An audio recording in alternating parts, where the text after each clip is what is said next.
For 6 days in March 2021, a single container ship sat sideways in a stretch of Egyptian desert and held roughly 12% of global trade hostage. The ship was called the Ever Given.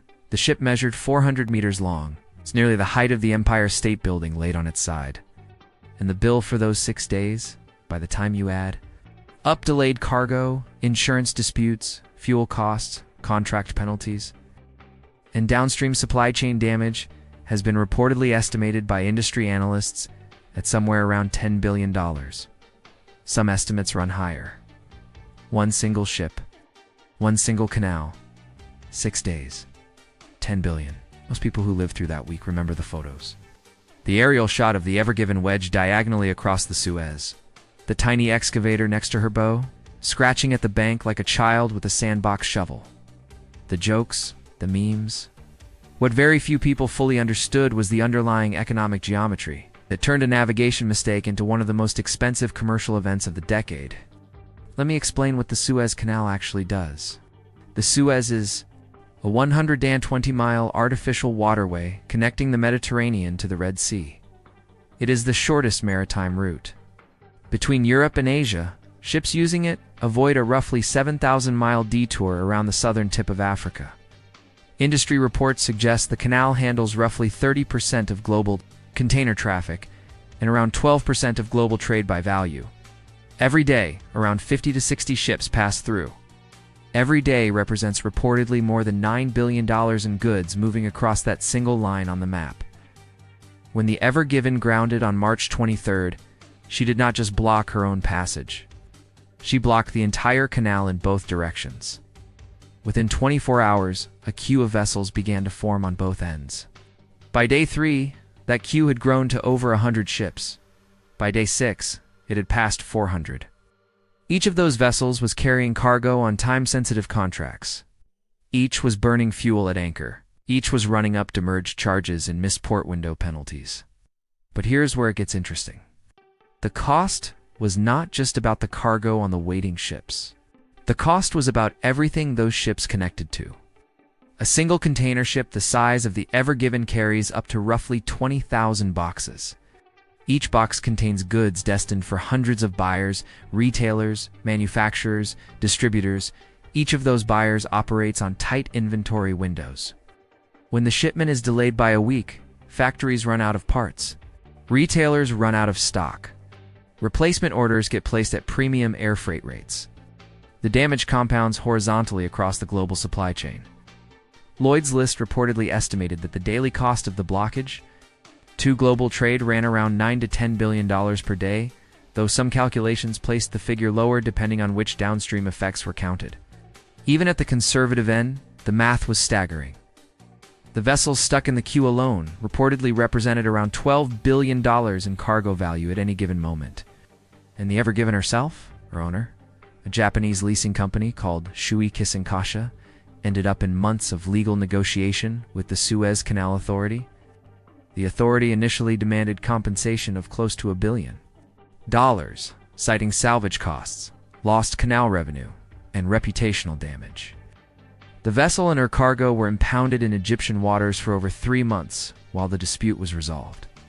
The final settlement reportedly remained confidential, but industry sources suggested the figure ran into the hundreds of millions. Here's what they don't tell you about insurance in cases like this. The Ever Given disaster triggered something called general average, an ancient maritime legal principle dating back to the Rhodian Sea Law of around 800 BC under general average. When a vessel and her cargo are in shared peril, and extraordinary costs are incurred to save them, the owners of the cargo on board share those costs proportionally with the ship's owner. That meant every individual cargo owner on the Ever Given, from electronics importers to coffee buyers to furniture manufacturers, had to contribute a share toward the salvage and settlement costs before their goods could be released. Many had to post massive guarantees before their containers were freed. The legal complexity reportedly took over a year to fully resolve. This is where it touches your life. If you bought a piece of furniture, an appliance, a pair of shoes, or really anything physically manufactured in Asia during the spring or summer of 2021, there's a meaningful chance that the timing, the cost, or the availability of that product was affected by the Ever Given. price increases worked their way through wholesale chains through retail margins and onto store shelves over the following 6 to 12 months. Industry analysts reportedly traced measurable spikes in shipping rates that lingered for months after the blockage cleared. The cost of moving a 40-foot container from Asia to Europe, which had been climbing during the pandemic, climbed further. Consumer goods became reportedly more expensive in a way most shoppers never connected back to a ship in a canal. Now consider this. The Suez was not the only choke point exposed by that incident. The world's commercial shipping network reportedly depends on a small number of narrow passages. The Suez, the Panama Canal, the Strait of Malacca, the Bab el-Mandeb, the Strait of Hormuz, the English Channel. Each of these passages handles a disproportionate share of global trade. Each is vulnerable to grounding, conflict, drought, or political disruption. The Ever Given was a wake-up call for governments and shipping companies who suddenly realized how thin the margin of safety actually was. The Panama Canal has reportedly been struggling with low water levels in recent years, forcing reduced traffic and lighter cargo loads. The Bab el-Mandeb has been subject to security threats from regional conflict. The Strait of Malacca, which moves roughly a quarter of global maritime trade, runs through some of the busiest and most hazardous waters on Earth. None of these passages can be easily replaced. Building a new canal takes decades and billions of dollars. The world's economy is reportedly running on a network with single-point failures that nobody can quickly fix. Who profited from the Ever Given disaster? Salvage companies, certainly. Air freight operators who handled the urgent rerouted cargo. Some shipping lines whose rates surged. Lawyers very visibly. And ironically, alternative shipping routes, the Cape of Good Hope route around Africa. The Northern Sea route through Russian Arctic waters reportedly received fresh attention and investment in the months that followed. Who lost? Cargo owners. Smaller importers, without the leverage to negotiate. Manufacturers waiting for parts, retailers facing empty shelves. And somewhere in the chain, you, the shopper, the diner, the driver, anyone whose life depends on a global supply chain that you never see and rarely think about. Here is the part that still keeps shipping economists awake at night. The Ever Given was lucky, which grounded in calm conditions, was successfully refloated, and was structurally sound enough to continue her voyage.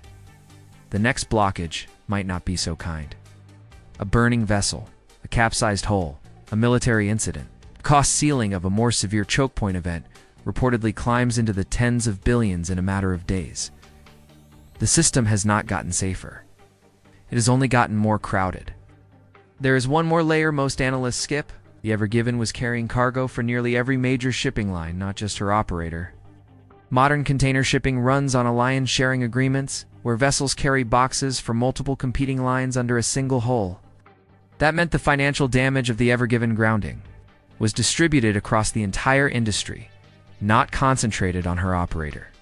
The pain was reportedly shared. The lessons, less so. The next time you hear someone talk about how interconnected the modern world is, picture a 400-meter ship lodged in a stretch of desert. Picture the photographs. Then think about the price tag. $10 billion in 6 days? From a single sideways hull?